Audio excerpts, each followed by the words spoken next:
Okay, I believe we are recording. So good afternoon, everyone. Thanks for joining today's webinar. This is Dennis Johnson with Forward Community Investments, and we are very excited to have you join us for today's presentation.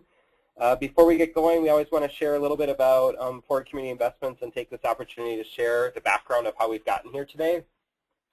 Forward Community Investments has worked with nonprofits for almost 20 years, and we build capacity in this sector through low-cost loans, expert advisory services, and most recently with grant-making activities. So as the most established financial management advisor of its kind in Wisconsin, the FCI provides its clients with guidance, resources, skills, and capacity building like today as a means of building a stronger, secure, and more sustainable communities, one nonprofit at a time.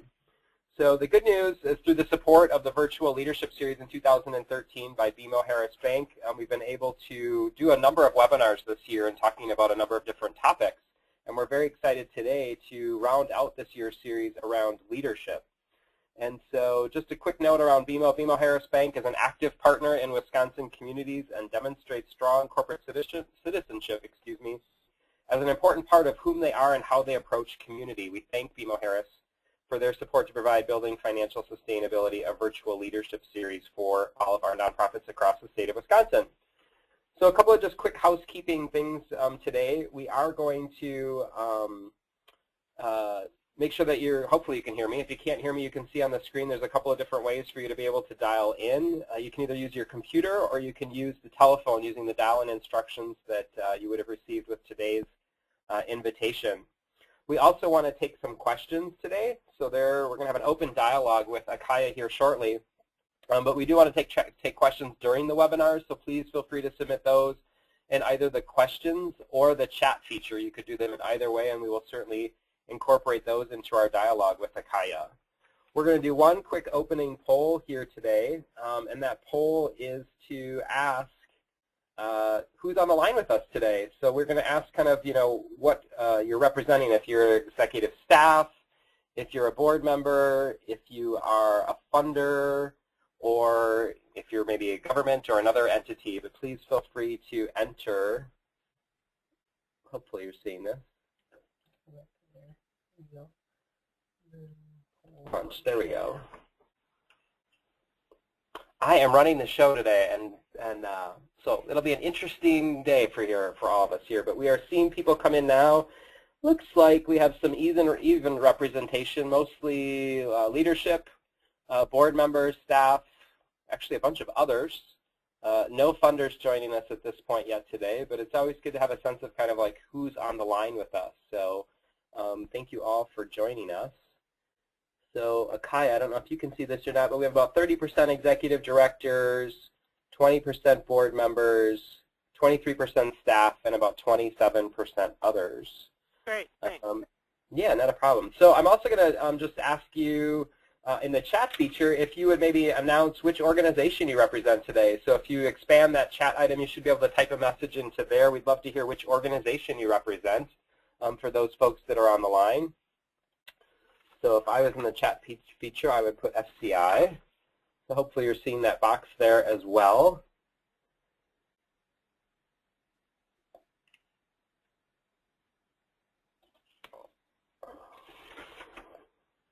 And there's a picture of the chat feature if you're unable to find it. Actually, I think sometimes people, yeah, there we go.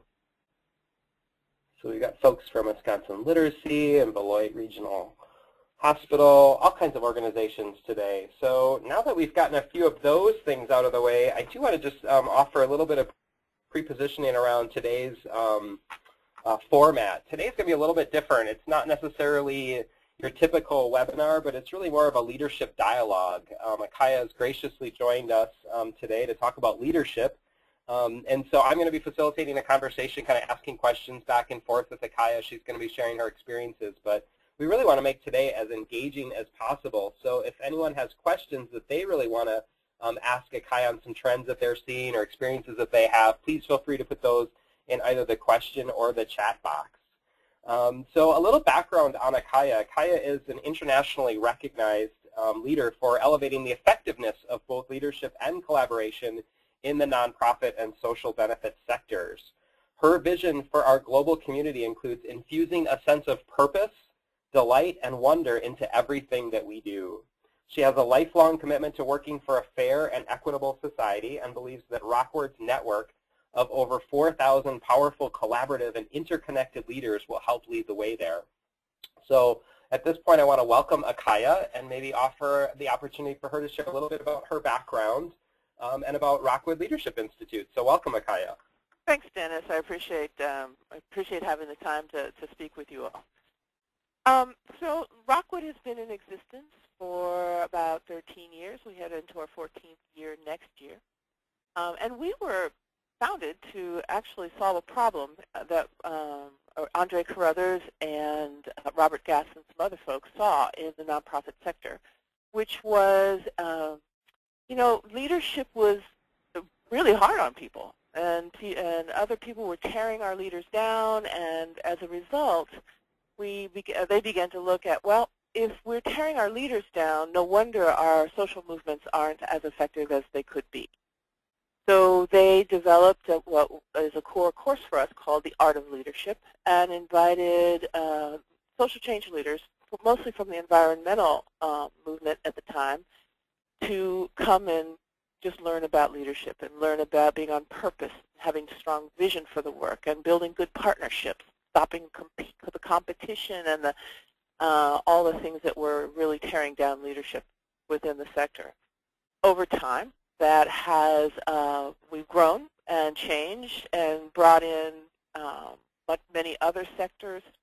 The GLBT movement. We've got people working on immigration reform, media policy, arts and culture. I think we probably touch most of the sectors in the nonprofit, particularly nonprofit sector these days, although we're reaching over into what we call the triple bottom line, people, profit, and planet sectors, which is why we're talking about the social benefit sectors as well.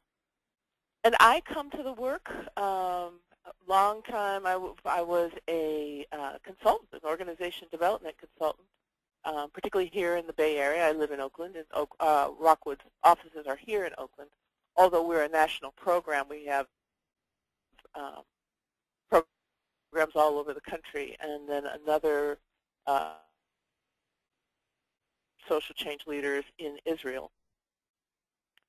And I now find myself in the wonderful position of sitting here in my role as president. So I come from the sector. My consulting was to nonprofits for 20 years before coming to Rockwood. So I love and live and breathe this work. Great, and thanks for sharing some of your background. And I know I have on the screen here Rockwood Leadership's website, so we will share that in the program later. But there's a wealth of resources and some great, I think, nuggets out there. Also, your blog. I want to put a pitch out for your blog there as well. But one of the things that you and I were talking about last week when we were kind of framing out some of the dialogue for today is, this journey, this year-long process that you've been on, and covering the United States and kind of finding out kind of what's going on and talking with funders and leaders around the country. I wonder if we could maybe start there today to talk a little bit about what some of the things that you're seeing, hearing, have experienced, and your reflections have been. Well, this we've been calling it Gathers, and it's a gathering in various parts of the country of our alums, of which there are, I think, now close to 5,000. We probably need to update our numbers there. But about, 2.5 years ago, it was when the Supreme Court decided to uphold parts of what was, then the Obamacare or the Affordable Care Act, and in ways that people who are working, who are on the liberal to progressive side of things, totally didn't expect. And it felt at the time like, wow, wonder what's going on. Maybe the country is moving into away from some of the ways in which we've been very divided, or so the hope was. And we decided to go around and talk with people in the sector, leaders in the sector, about what's possible now that didn't seem possible before. And we learned a lot. So we went to Boston and Seattle and here in the Bay and D.C. and New York. I'm probably forgetting a couple of places. And spent the year listening. And what we heard were several things. One, leaders are really excited about the work, that nobody is feeling like this isn't a good time to try to make the changes people are often working for. When I say change, I'm talking about, strengthening our cities, working to create equitable and fair immigration policy, reforming the criminal justice system to be more fair for everyone, those kinds of things, bringing more art and culture into our larger community. So folks are really excited about the potential, and people are very worried about how can we sustain our organization. Do we have the financial needs? Is it going to be possible for us to do what we hope to do? A lot of question around not just financial sustainability, but people are tired and are feeling like we're working really hard. And boy, wouldn't it be great if we could sustain ourselves as humans as well as our organization. So that need for work-life balance. People talked about the importance of convening face-to-face, that many folks are feeling isolated, and that it would be wonderful if particularly funders could create opportunities for leaders to come together, not with strong agendas for outcomes, but so that they can build the relationships that are necessary for the work to happen now. One of the strongest messages we got was the need for leaders to get out of their silos, so that GLBT leaders want to be talking with folks who are doing environmental work, who want to be talking with people who are working on women's issues or peacemaking or food access. All that people are saying, we're too stuck in silos. We're only talking to ourselves or among ourselves, and we're missing something. So we heard a really huge cry for bring us together cross disciplines, cross sectors, cross movements. I'll leave it there. Go ahead.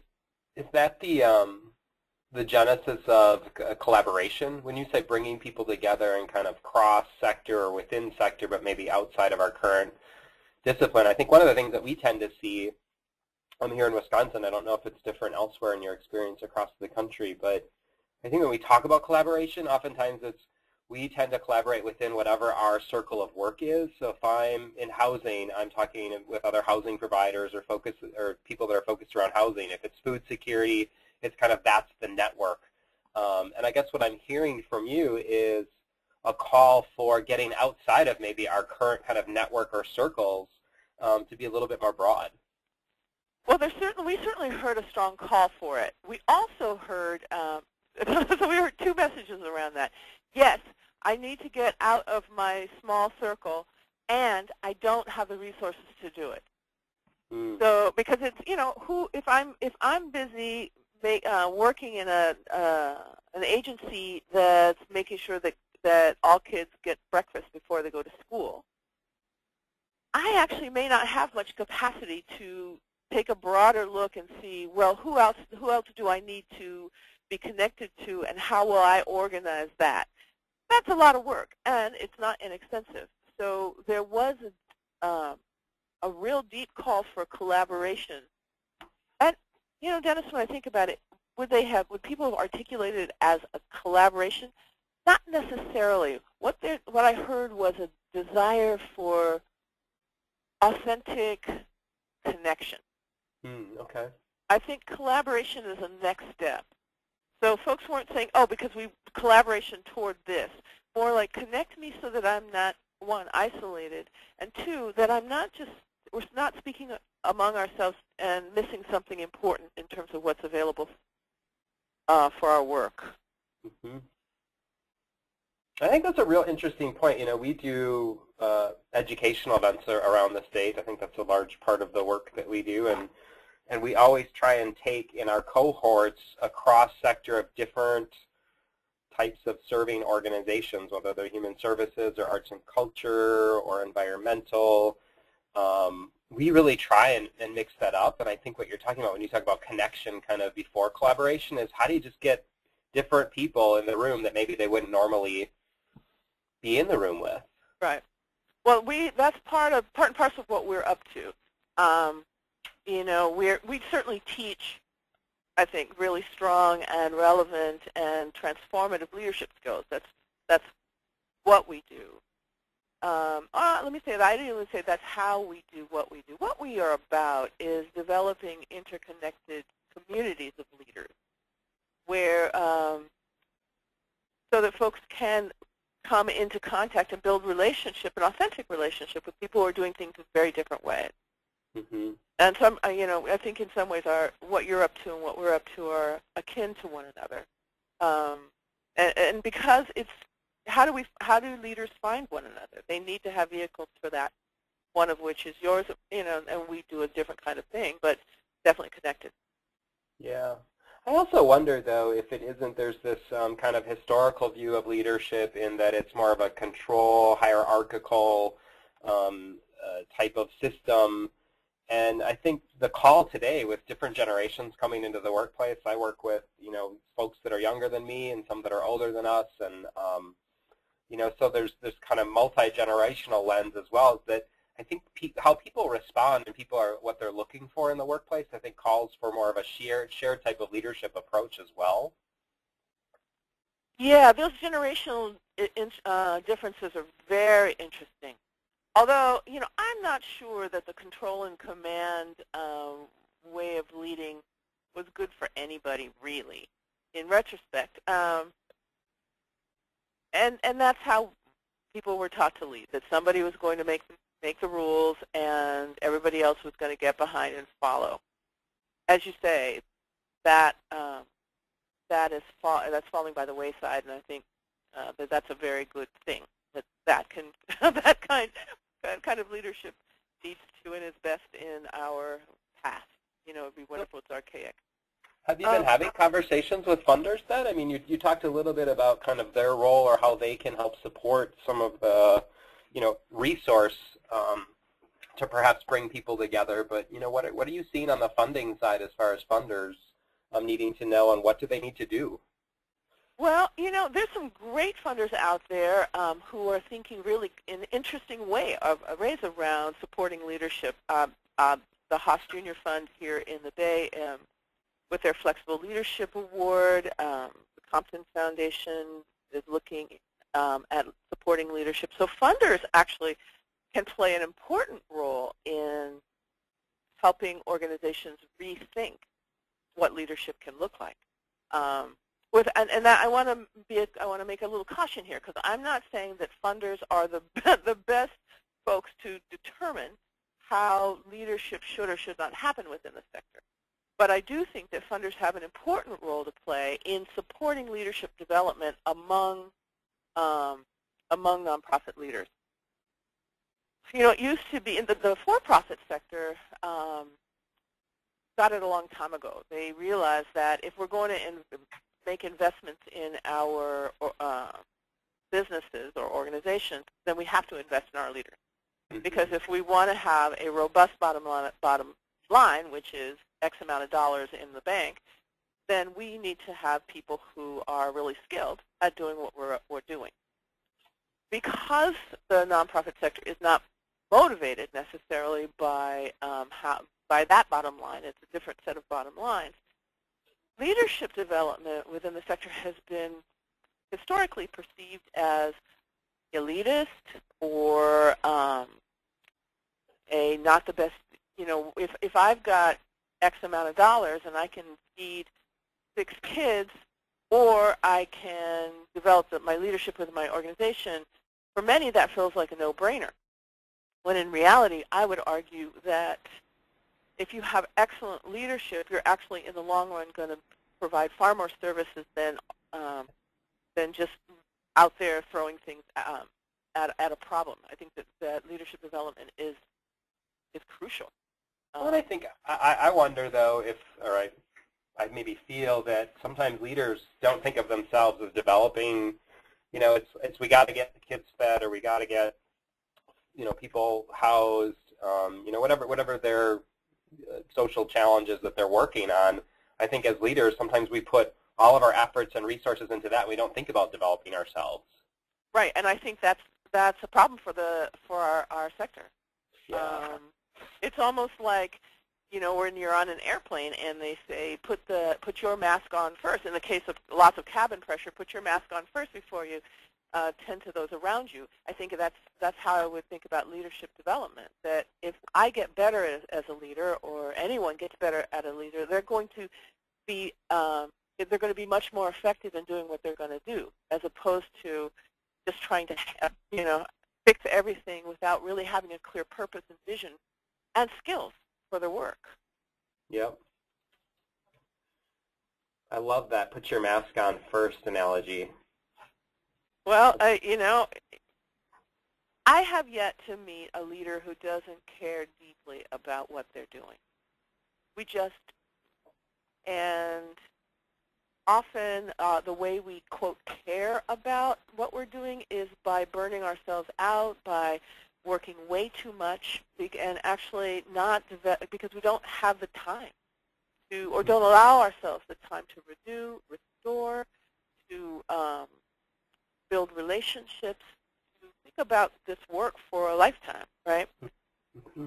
And I'll argue passionately that taking some time to think and restore and learn new skills and develop relationships is often the best investment a leader or an organization or a movement can make in those who are, on who the organization or movement depends. Mm-hmm. I guess one of the things I'm hearing is kind of self-care. Yeah, it is self-care, and not in a, oh goodness, I'm not talking about the kind of navel-gazing, I'm just going to go off and whatever. This is not a perk. I'm talking about getting enough rest, being able to attend to family, eating well, playing, creating music or dancing or being in community, all the things that make us fully human. I think full humans make better leaders than those who are burned out, exhausted, never have a moment to themselves, can't remember the last time they took a vacation or even a rest. Those kinds of leaders aren't as effective as the folks who say, you know what, I must care for me, my organization, and the movements in which I'm participating, sometimes in equal measure. Mm-hmm. And I think you've referred to that in your model or the frameworks at Rockwood around kind of that ecology, that personal ecology. Is that what you're talking about here? That's exactly what I'm talking about. We call it personal ecology because we are part of an ecological system. Humans are part of the natural environment, and each human, our personal ecology is part of the human ecology, which is part of the global ecology, yada, yada, yada. So how can I, if I'm leading toward, I want environmental sustainability, if I'm not taking care of my small environment called my body, then there's a disconnect between how I'm treating myself and how I want the planet to be cared for. Yeah. We're saying align ourselves. Let us care for ourselves as leaders in service of stronger leadership, not as a self-indulgent whim. Although there's a part of me that wants to argue that's all right too, but in this case, I think it's important that we care for ourselves as much as we care for our organization and our social. Yeah. We got a question coming in here, actually. You were talking earlier about the Haas Junior Fund and some of the other funders that have really focused and put some efforts around leadership and leadership development. The question here is talking about funders, foundations that tend to fund programs, tend to maybe fund buildings or some type of brick and mortar resources, but often restrict or even not include admin or perhaps staff development costs, including leadership training or leadership development. The question is, what efforts do you see or make in educating foundations about the importance of sound administration, including leadership in social change organizations? So how do you get the funder to get it, I guess, or to have that conversation, or to help them understand what again is needed to know and what they can be doing? Well, so I don't know that how we can get the funders to do anything. I think the funders, the funding community, and the philanthropic community, which is as diverse and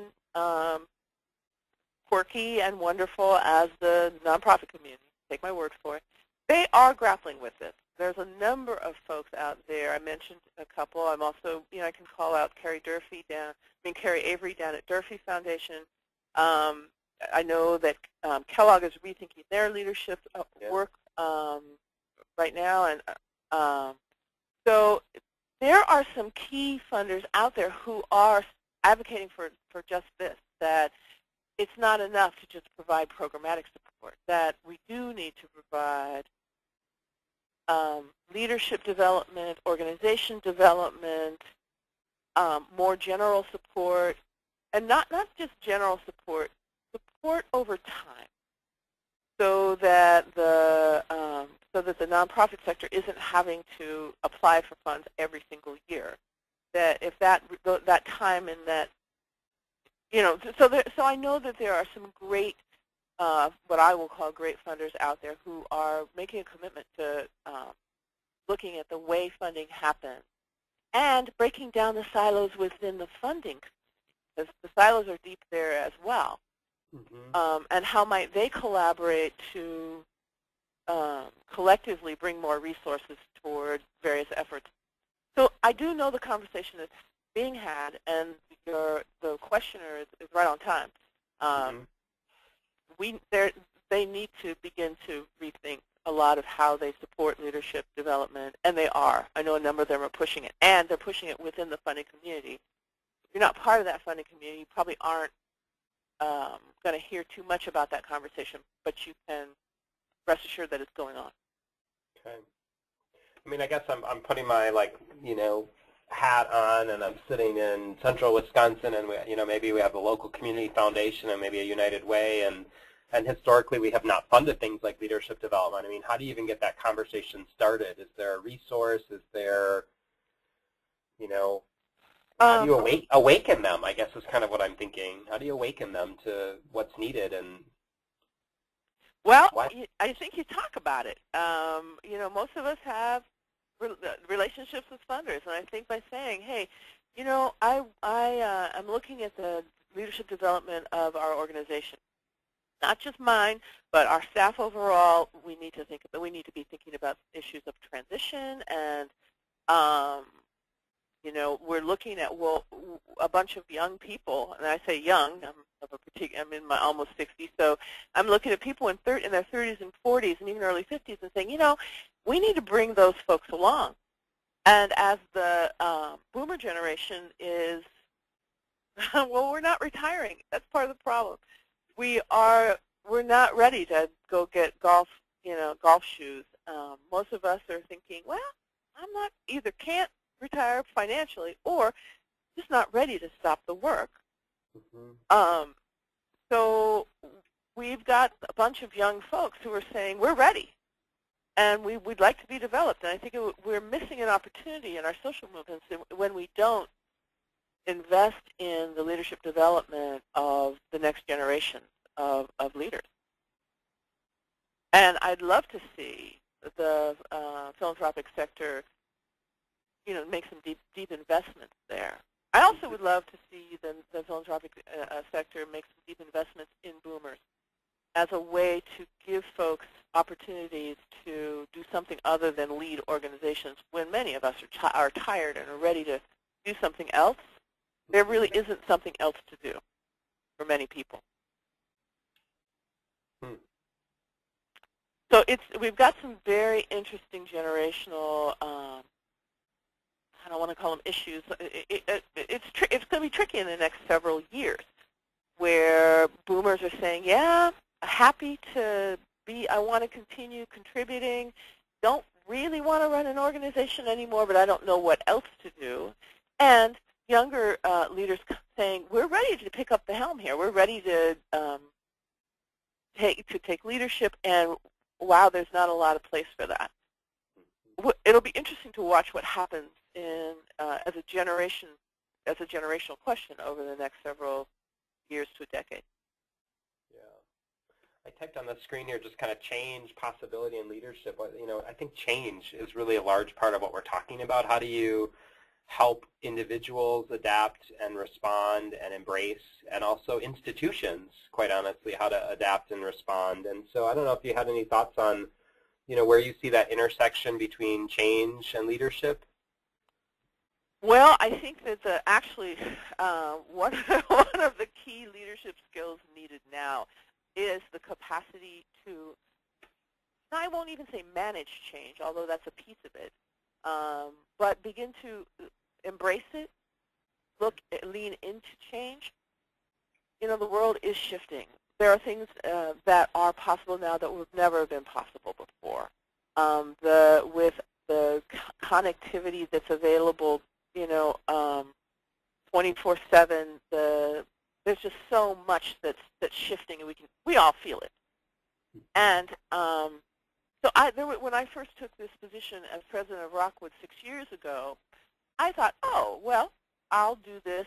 I'll take this role, sit in my seat, and in about 3-4 months we'll steady in, and everything will have been through the transition. And then about a year and a half later, I thought, wait a minute, how come we're still in motion? Things are still changing. Now, 6 years later, I'm finally getting, took me a minute, oh, this is the nature of leadership. Things change. People come, people go. If there ever were stable organizations that never changed and everybody, people stayed for 40 years, that is a relic, I think.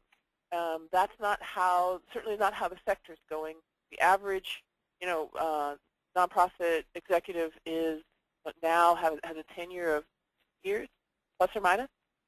So there's a lot of shift within the sector, and I don't see any indicators that will change. So leaders need to be very skilled in managing change, helping people transition.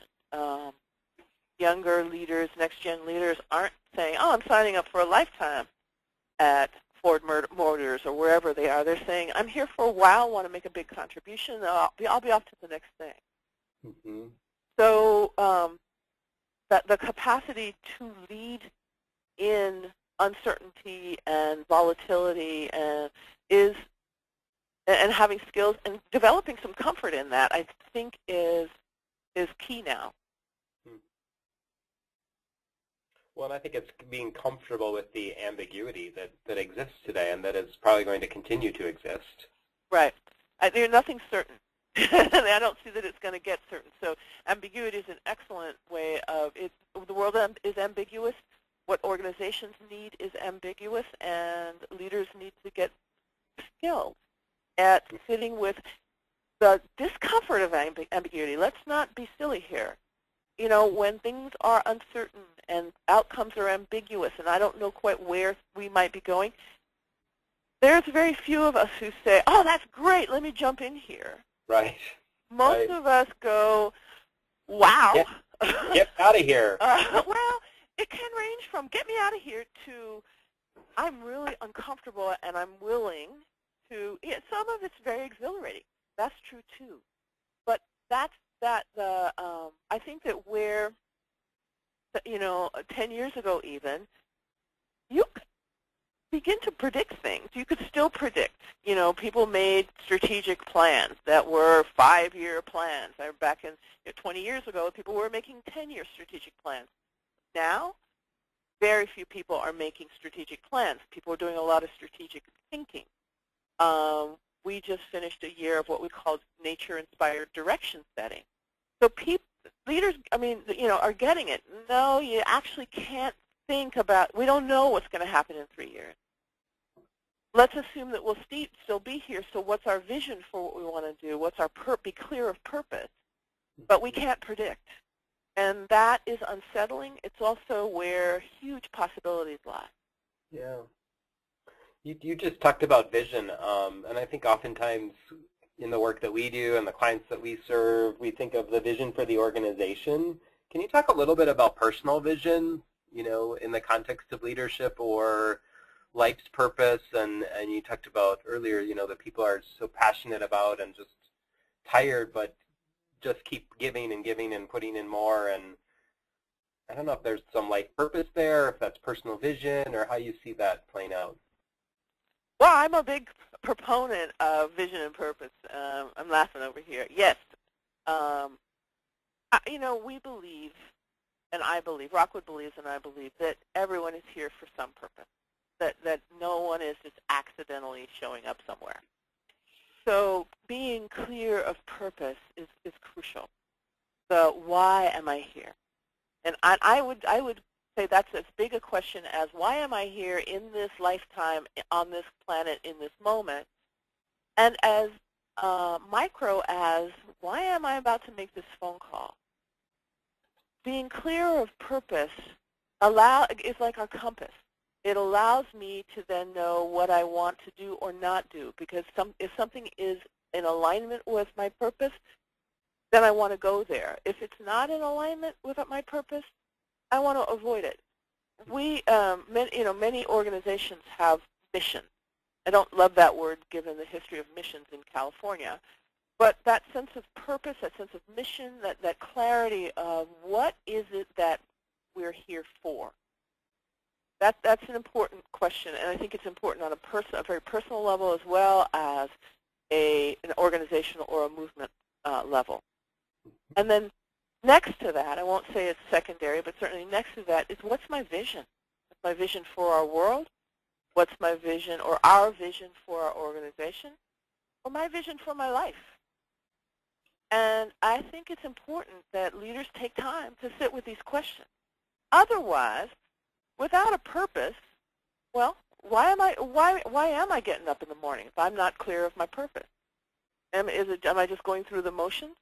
And if I am just going through motions, then I need to maybe stop doing that and get on purpose.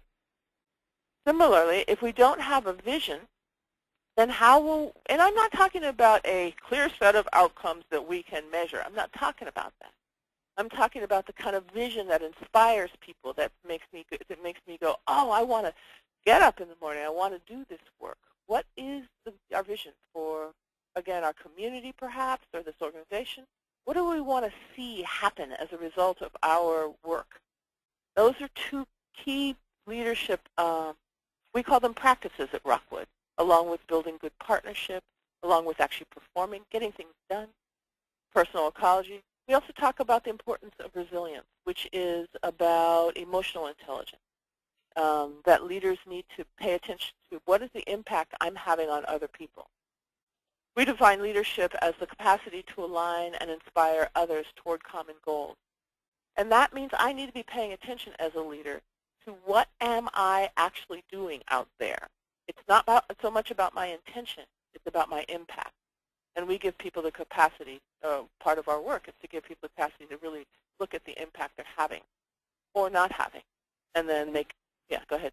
No, I was just going to ask, I think we hear a lot about EI, emotional intelligence, and definitely a correlation to, I think, high impactful, authentic, and transformational leadership. But what would you suggest, or do you have any tips on, kind of a few things that you think that leaders could be focusing on as they're trying to raise or become more aware of their EI? Well, one of the best ways to get a sense of how you're doing is ask for feedback. And we have a 360. It's it's a leadership survey that we ask our participants, people who come to the Art of Leadership, send to people who are their peers or their board members or their staff or whomever, to anonymously give feedback to them online.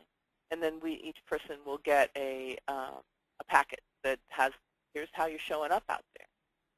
I'm always astonished by how few leaders get authentic, uplifting feedback. And when I say uplifting is important, because it's not just feedback about, oh, here's what you're doing wrong, but here's what we're seeing that we so appreciate. And the challenging feedback that is given with the intention to support the leader, not tear the leader down, we rarely get that kind of feedback. So developing authentic and kind leadership feedback mechanisms within our organizations and around the people with us, that's really important. It will allow us then to see, oh, how am I doing, and adjust. Because if I'm somebody who is always angry, always frustrated, chances are I'm showing up at work like that. Mm-hmm. And that's going to have an impact on my staff and how they feel about being in our organization. And if I just think that's normal life, I need to actually hear about that and learn some skills about how do I manage my anger or my frustration or whatever it is so that it's not negatively impacting the people around me. And that is a leadership responsibility. I was thinking, you're talking about, getting feedback, and I think sometimes what we hear from leaders that we work with, again, that sense of isolation, and that, they report to the board, but the board isn't always there to provide feedback to them. They're there to oftentimes execute decision making. And so, I'm thinking in the context of like mentoring, where do you see leaders in the nonprofit sector being mentored? Well, we have to mentor each other. We open up that can of worms called board, and I'm actually thinking that the structure of the nonprofit board, it's just unwieldy. I'm not sure it works anymore.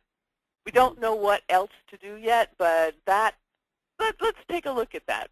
You've got, a dozen to 2 dozen to 3 dozen people on a board of directors for whom this is mostly volunteer and who may think about this organization once a month or, every quarter or whatever, but not every day because that's not their job. But their job, their volunteer job is to direct and guide the organization and particularly the executive director or president, whatever, the lead executive. Yeah. Meanwhile, the executive is trying to figure out what a staff of 2 to 400 might need, want, whatever, get the resources in the door, and provide the professional development and build the relationships. So here's this one human between these huge forces, and then you throw in the community and all of the constituents and all that, it becomes almost inhuman. So we need to rethink the structure of how nonprofit boards work, what they're for, and because I think the old, notion that this is a public institution, these nonprofits, and they are, so they need public oversight. There's your board.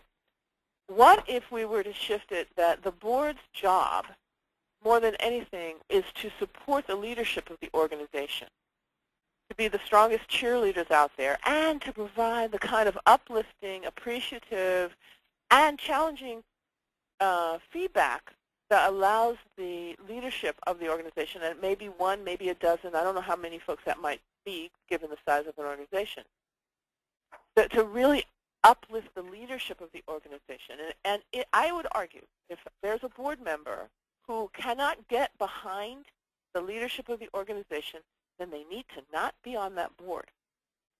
That may be provocative, but I would never sit on a board where I did not absolutely believe in the leader of that organization. I think it would be an irresponsibility on my part. Yeah. I guess that's where I think there's this edge. Board Source talks about basic responsibilities of nonprofit boards, and one of those, I think there's 10 that they refer to, is supporting the chief executive, supporting the executive director, and providing feedback to them. And I think from what we hear is oftentimes executive directors are, if they're getting evaluated or reviewed, oftentimes they're having to lead the process for themselves. Yep. And I think, that was a very tricky place to be, evaluate yourself or write your own review. And you don't see that in the for-profit sector. I mean, everybody gets a review, right? And it's, whether it's an effective process or not, but it's a standard process. And I think in the nonprofit sector, it's so ad hoc and kind of not very well orchestrated. So, when you're talking about, being the strongest cheerleaders for the leader of that organization and providing feedback, I think, part of that is maybe just not good board governance at some level if the collective body or the executive committee is not helping to provide that feedback to the executive director. I agree. I think we need to rethink the whole thing, and many organizations are. You know, let's remember, boards are volunteer, and what do we expect of boards? You know, most board members either haven't been on a board before, many haven't. So where would they learn it?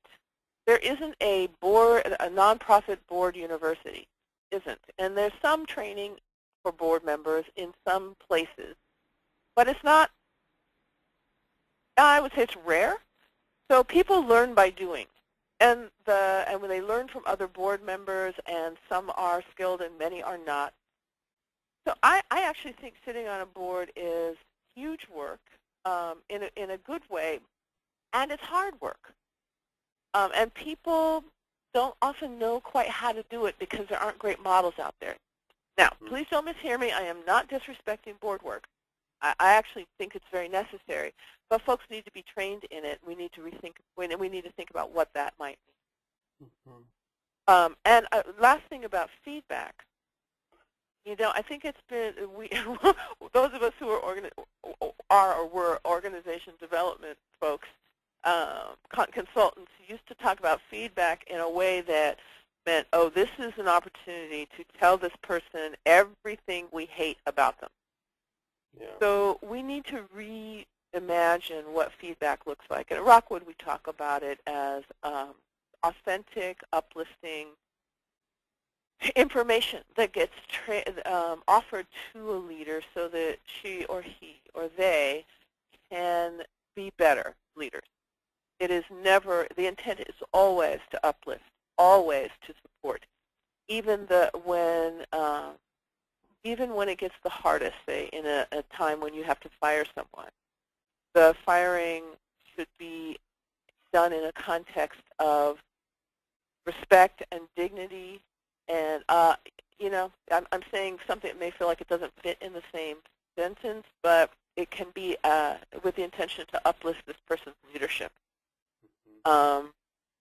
Because we get too much, most leaders get way too much negative criticism, and I make a distinction between criticism and feedback, and not enough appreciation.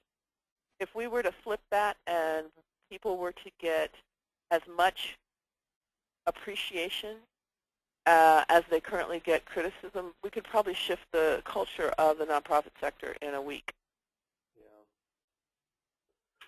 Well, I think you're talking about just I mean, we follow as much appreciative inquiry as we can and always try and focus on what's working and build from there, because I think that's inherent in the industry or the sector, and I think it's very resonant with most of the client work that we do. So, but I think you're right on in that, you know, how is that feedback loop? Is that, you know, how do you create a safe space to do that? How is it meaningful? And part of that is, I think you're articulating, is helping, if the boards are the ones providing the feedback of their leader, you know, how do you educate them and help them do that in a responsible yet respectful kind of way? Right.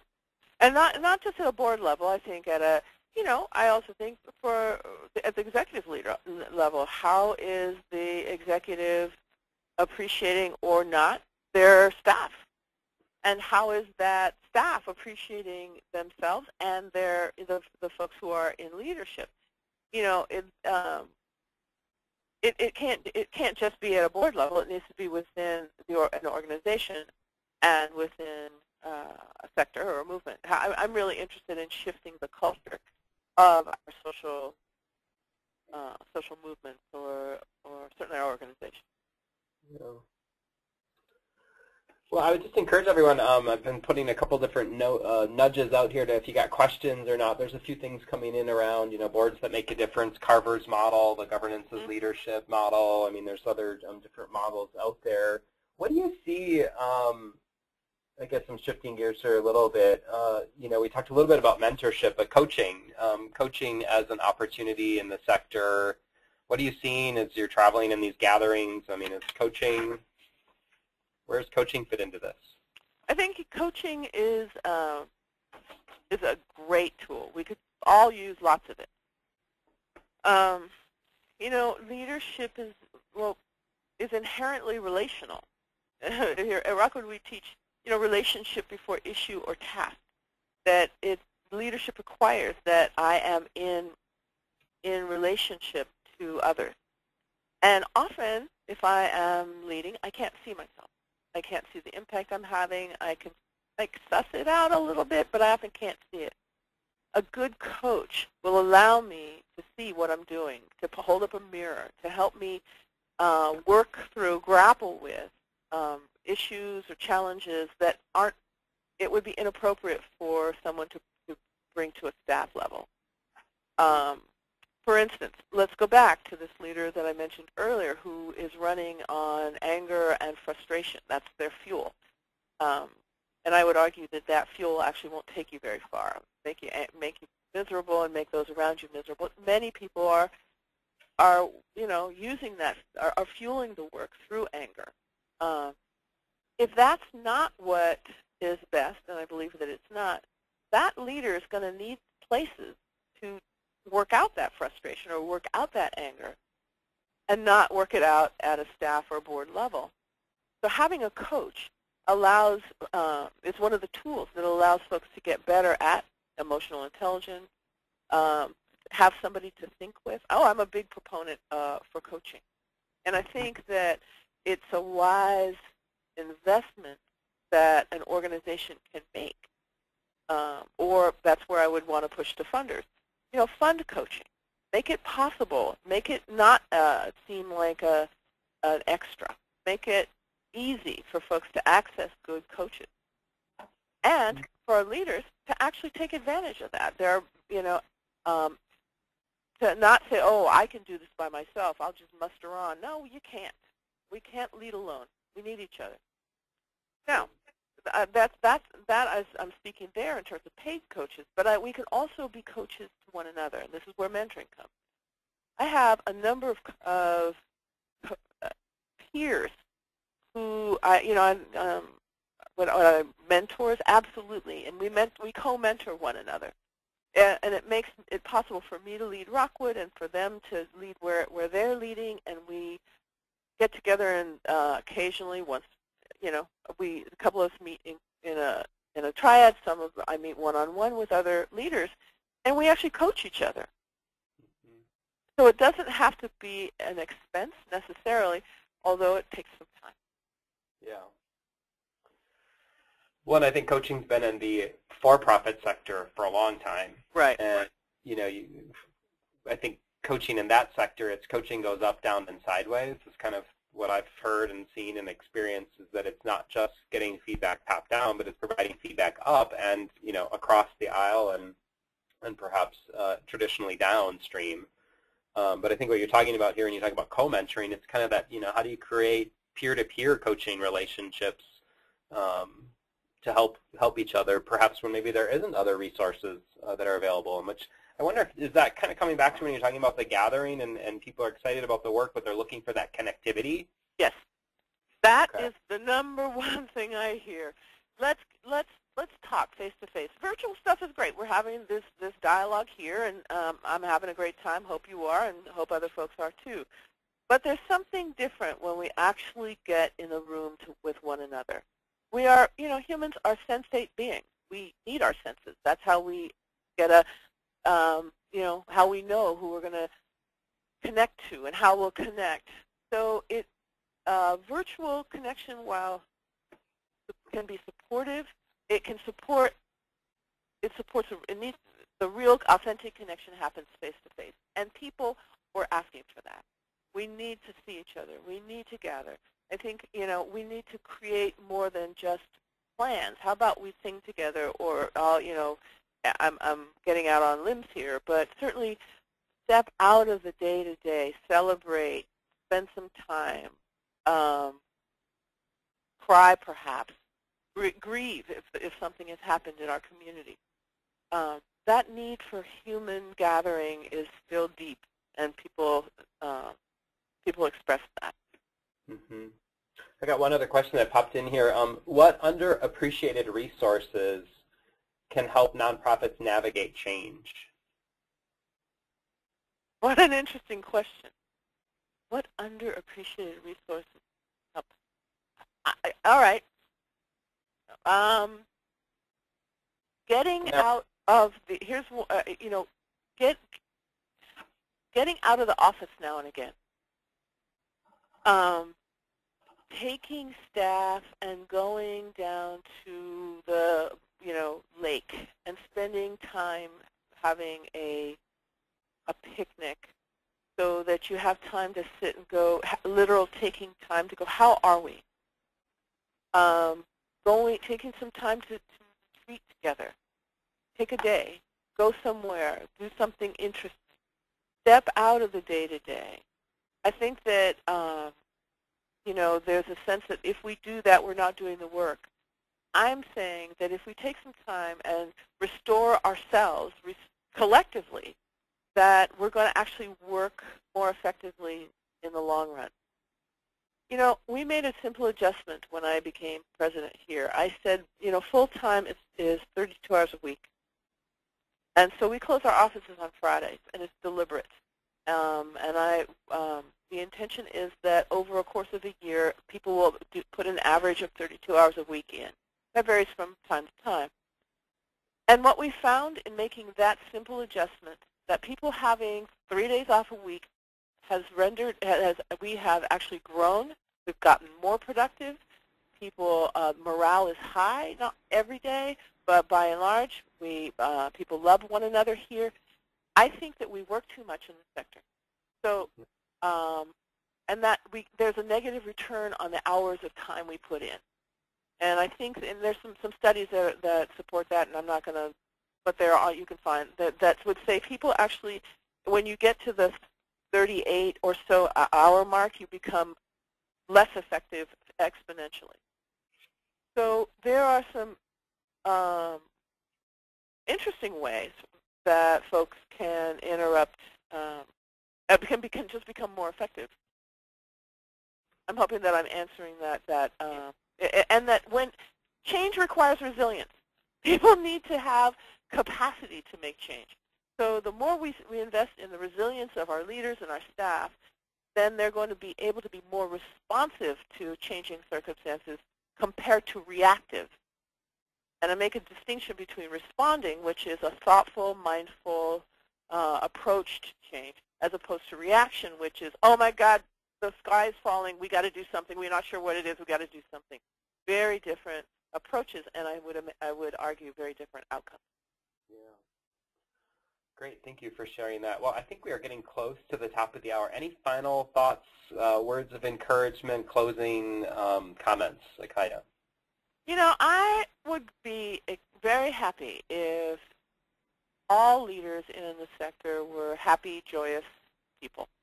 And I don't mean that in a Hallmark way, no disrespect to Hallmark, but I mean in an authentic way that leadership can be restorative. I believe it is ultimately joyful. It can be very satisfying and I want people in this work for a lifetime. So the way that happens is if people feel like this is good for them and good for the world. Great. Well, thank you so much for joining us, and thank everyone for joining us today. We are in the process of announcing our 2014 Virtual Leadership Series. So I do want to again thank the generous support provided by BMO Harris and also to Akaya for her generous time today. As you close out the webinar, there will be a quick short poll, I think a couple of questions. It only takes a few minutes. We always want feedback on all of these offerings to make sure that we are providing you the topics and the speakers and the content that you are seeking as you continue on your journeys. So Akaya, thank you so much for joining us today, and have a joyous holiday, everyone. Thanks so much. Thank you. Bye-bye.